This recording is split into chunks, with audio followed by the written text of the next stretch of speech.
चंद रोज़ कबल वज़ीर-ए-आज़म पाकिस्तान जनाब मियाँ शहबाज फरमा रहे थे कि पाकिस्तान को ज़रूरी तौर पर मुस्तक़िल मुल्क बनाना चाहते हैं। अर्ज़ ये है कि ज़राअत के लिए एक दिन बहुत अहम होता है। आज की चीज़ अगर आप किसानों को कल देंगे तो उसका उतना फ़ायदा नहीं होगा। आज किसानों को सब्सिडाइज रेट पर खाद की ज़रूरत है। आज अगर इनको मुहैया ना की गई तो वो आप नताइज नहीं ले सकते और शायद आइंदा साल भी आप ये स्टेटमेंट दे रहे हों कि पाकिस्तान को ज़रूरी तौर पर मुस्तक़िल मुल्क बनाना चाहते हैं। तो अर्ज़ ये है कि बर वक्त जो इनपुट की सप्लाई है वो ज़रूरी है। किसान खाद के ऊपर परेशान है। आइए आपको लाहौर के चंद किसानों से मिलवाते हैं कि वो खाद कैसे और किस कीमत पर हासिल कर रहे हैं। तो इस वक्त हम हडियारा के इलाके में कुछ फार्मर्स के साथ मौजूद हैं। उनसे बात करते हैं कि क्या उनको हुकूमत की तरफ से जो तय किया गया खाद का रेट उस पर खाद मिल रही है और बाकी क्या क्या सहूलियात मिल रही हैं। जी अस्सलाम वालेकुम। जी वालेकुम अस्सलाम। अब बताइएगा आपको खाद किस रेट पे मिली? अभी आपने पानी लगाया हुआ है और खाद भी यकीनन डाली होगी। सर हमारे पास यहाँ पे जो है ना कोई 250 एकड़ ज़मीन है जिस पे हमारी 150 एकड़ जो है वो गंदम काश्त की हुई हमने, और कुछ जो है वो हमने जो खाद है वो यहाँ से जो है परचेज़ की है।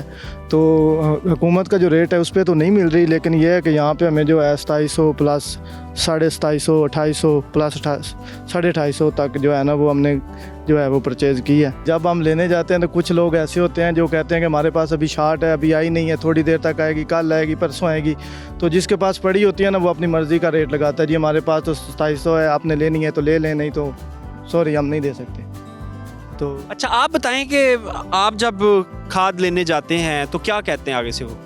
नहीं सर, यही बात होती है कि खाद कल आएगी या परसों आएगी, या फिर कहते हैं भी 2-4 बोरी हमारे पास पड़ी हैं वो आप ले जा सकते हैं। लेकिन हमारी तो तकरीबन 2 दिन में या 4 दिन में 10-15 एकड़ पानी लग जाता है। तो जब ज़्यादा पैसे देते हैं तो फिर खाद कहाँ से आती है? फिर तो वो मिनट में पैदा कर देते हैं। ये पता नहीं गोदामों में है या किसी और जगह पर है, लेकिन फौरी तौर पर कह देते हैं आप गाड़ी ले आएँ।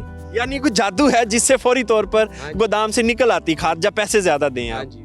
हमारे साथ इस वक्त फील्ड ऑफिसर ज़राअत के मोहम्मद रमज़ान साहब भी मौजूद हैं। उनकी ड्यूटी भी इस एरिया में है, तो उनसे पूछते हैं कि आखिर मामला है क्या। ये जब डीएपी कंपनी वाले जो है ना दुकानदारों को कहते हैं कि हम हमसे डीएपी लेंगे तो हम आपको जो है ना यूरिया देंगे, नहीं तो हमने यूरिया जो है ना आपको नहीं देना, अगर डीएपी उठाएंगे तो फिर आपको डीएपी यूरिया साथ देंगे। इस वजह से काफ़ी जो है ना दुश्वारी बनी हुई है कि ज़िम्मेदार इधर परेशान है।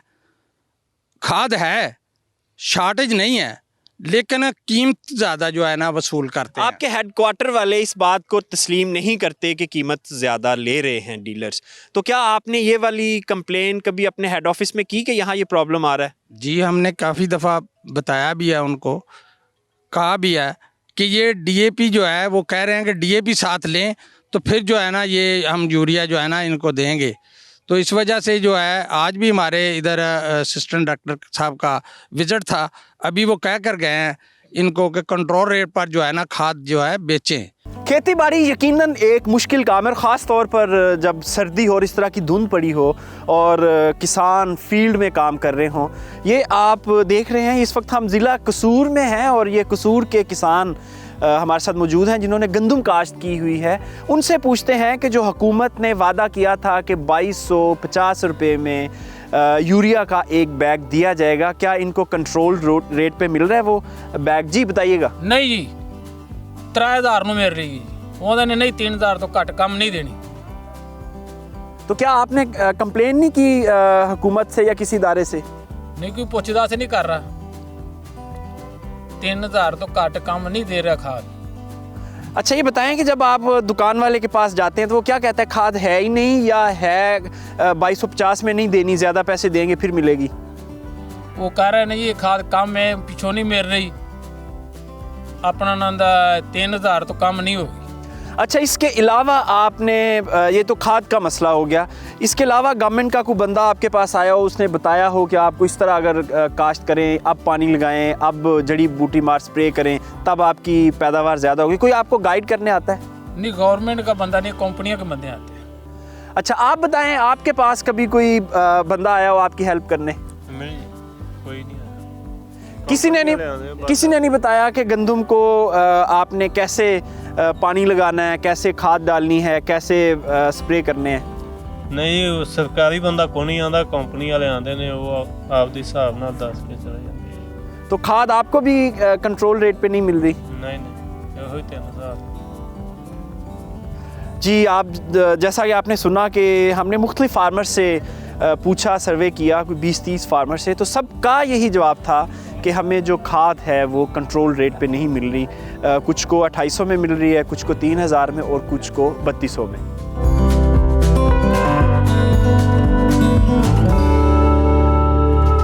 आपने देखा कि लाहौर और दीगर बड़े शहरों के करीब रहने वाले किसान जो हैं वो किस मुश्किल से और किस कीमत पे यूरिया खाद हासिल कर रहे हैं, और अंदाज़ा लगाएं कि जो रिमोट एरियाज़ हैं, जो दूर दराज के देहात हैं, वहाँ के किसान किस मुश्किल में होंगे। आइए आपकी मुलाकात करवाते हैं किसानों की नुमाइंदा तंजीम के सरबराह से और उससे पूछते हैं कि वो किस कदर मुतमईन हैं हुकूमती इक़दामात से। हुकूमत इस वक्त बड़े बड़े दावे करती नज़र आ रही है कि वो पैदावार बढ़ाना चाहते हैं, ज़राअत में खुद कफालत चाहते हैं ताकि इंपोर्ट को कम किया जा सके, मगर देखना यह है कि इसकी तरफ वो अमली तौर पर कितने संजीदा हैं। ये जानने के लिए इस वक्त हम शौकत अली चद्दर साहब के पास मौजूद हैं। चद्दर साहब किसान बोर्ड पाकिस्तान के मरकज़ी सदर हैं। उनसे पूछते हैं कि हुकूमत कितनी संजीदा है। आपने ऐन मौके पे एक बहुत अच्छे पॉइंट को उठाया है। इस वक्त फ्लड की वजह से ओवरऑल हमारा 35% जो लैंड है वो सैलाब से मुतासर हुई है। हमने बर वक्त हुकूमत पंजाब को ये तजवीज़ दी किसान बोर्ड पाकिस्तान के प्लेटफार्म से कि अगर आप DAP खाद को सस्ता कर दें और यूरिया खाद की फराहमी को यकीनी बना दें, तो हम अगर सिर्फ 10% अपनी जो प्रोडक्शन है उसको बढ़ाने में कामयाब हो जाएंगे, तो इंशाल्लाह हम ना सिर्फ मुल्की ग़िज़ाई ज़रूरियात पूरी करेंगे बल्कि इससे हम अपने इंपोर्ट बिल को भी कम करने में कामयाब हो जाएंगे। मैं ये समझता हूँ कि गंदम के हवाले से फूड इनसिक्योरिटी की तरफ बढ़ रहे हैं और मुल्क के अंदर एक बड़े ग़िज़ाई क्या ऐसे इक़दाम आप समझते हैं कि हुकूमत ले तो हम गंदम की जो पैदावार है उसको बढ़ा सकते हैं? इस वक्त अब चूँकि गंदम की सोइंग हो चुकी है, अगर ये बर वक्त गन्ने के क्रशिंग सीज़न का आगाज़ कर देते तो हमारे पास ज़्यादा लैंड अवेलेबल हो जानी थी गंदम की काश्त के लिए, लेकिन उसके अंदर भी इन्होंने ताख़ीर की। बर वक्त जो DAP खाद की कीमत थी, DAP खाद की कीमत कम कर देते, एक्सपोर्ट पैकेज अनाउंस कर देते तो किसान DAP खाद डालता जिससे पैदावार बढ़ सकती थी। किसानों के मसाइल और परेशानियां अपनी जगह, मगर हुकूमती इदारे बिल्कुल मुतमईन हैं कि किसानों को खाद भी कंट्रोल रेट पे मिल रही है और बाकी जो किसानों की कैपेसिटी बिल्डिंग है वो भी की जा रही है, और अब तक के जो हालात हैं वो गंदम की अच्छी पैदावार के लिए बिल्कुल मौजू हैं। आइए आपकी मुलाकात करवाते हैं।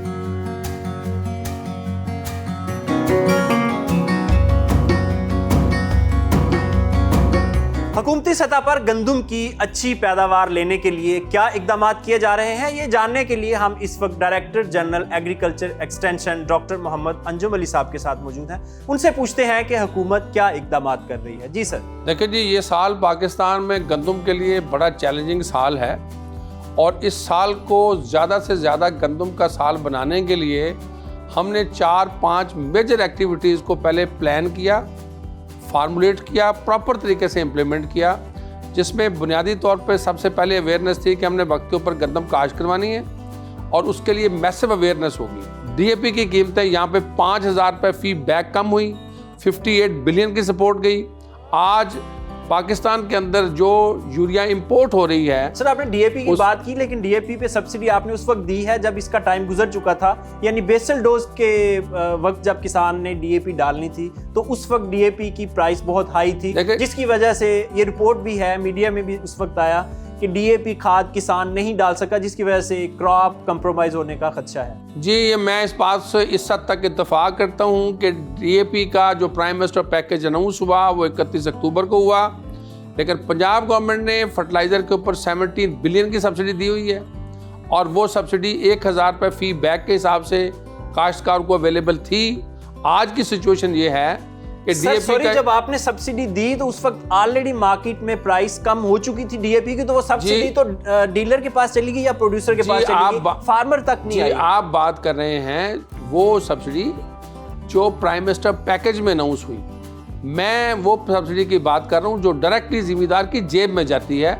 वो 1000 रुपये DAP के ऊपर, 2200 रुपये सर वो भी कूपन 500 रुपए का बिकता है, 500 हाफ प्राइस पे दूसरे लोग कूपन ले रहे होते हैं। वो कहते हैं सिस्टम इतना कॉम्प्लिकेटेड है, हम ये कैश नहीं ले सकते। इस वक्त जो थंब इम्प्रेशंस के साथ जो ज़िम्मेदार सब्सिडी ले रहा है, उस सब्सिडी का record Punjab information technology board पे है।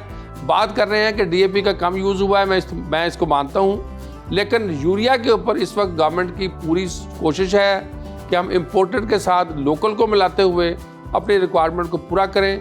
अक्टूबर और नवंबर के अंदर हमारी जो टारगेट से ज़्यादा की अवेलेबिलिटी थी, अब हमें 19,600 टन यूरिया डेली चाहिए और कोशिश कर रहे हैं कि ज़िम्मेदार यूरिया का इस्तेमाल 2 किस्तों में, पहले और दूसरे पानी के साथ, और जो नहरी इलाके के लोग या जिसे कहते हैं रेतली इलाका जात के लोग हैं, वो 3 छोटी किस्तों में डालें ताकि यूरिया का ज़िया भी ना हो। इस वक्त मार्केट में जो इशू आ रहा है यूरिया खाद का, वो ये है कि 2250 रुपये गवर्नमेंट की सब्सिडाइज प्राइस है, लेकिन ये 2800 से 3200 रुपये के दरमियान बिक रही है। यूरिया के ऊपर गवर्नमेंट ऑफ पंजाब ने बड़ी क्लियर पॉलिसी रखी है। पहली कि जितना यूरिया पंजाब के अंदर आ रहा है उसका एक पोर्टल बना हुआ है, तमाम प्राइवेट सेक्टर के लोग उस पोर्टल के ऊपर अपनी ट्रक वाइज इन्फॉर्मेशन डालते हैं। सारी बातें ठीक है, लेकिन फार्मर तक नहीं पहुंच रहा। अगर मेरी बात आप मुकम्मल होने देंगे तो आई विल अप्रिशिएट कि जो पोर्टल के ऊपर इन्फॉर्मेशन आती है, डिस्ट्रिक्ट गवर्नमेंट, डिस्ट्रिक्ट एडमिनिस्ट्रेशन इसको कंट्रोल कर रही है। डेली हम हर दुकान के ऊपर जहाँ पे खाद आती है उसकी सुपरवाइजरी सेल करवाते हैं।